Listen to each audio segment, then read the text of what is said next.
ফরাত মনোযোগ থাকতো 6 নম্বরে 3 নাম্বার কইতো নি আর কইতো না এর লাগে ফরাত মনোযোগ দিতে হইব ঠিক নি এদিকে ওইদিকে দেখলে ফরাত মন বইতো না আরে 6 নাম্বার মখরাজ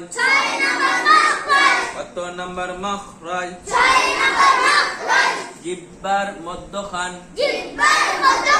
কিসের মধ্যখান তার বরাবর উপরে তালুর সঙ্গে লাগাইয়া পিছন দিয়ে আওয়াজ নাই তার বরাবর উপরে তালুর সঙ্গে লাগাইয়া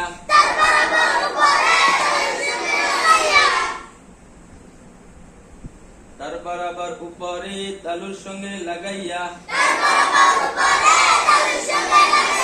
তার বরাবর উপরে তালুর সঙ্গে লাগাইয়া জিম শিন ইয়া উচ্চারিত হয়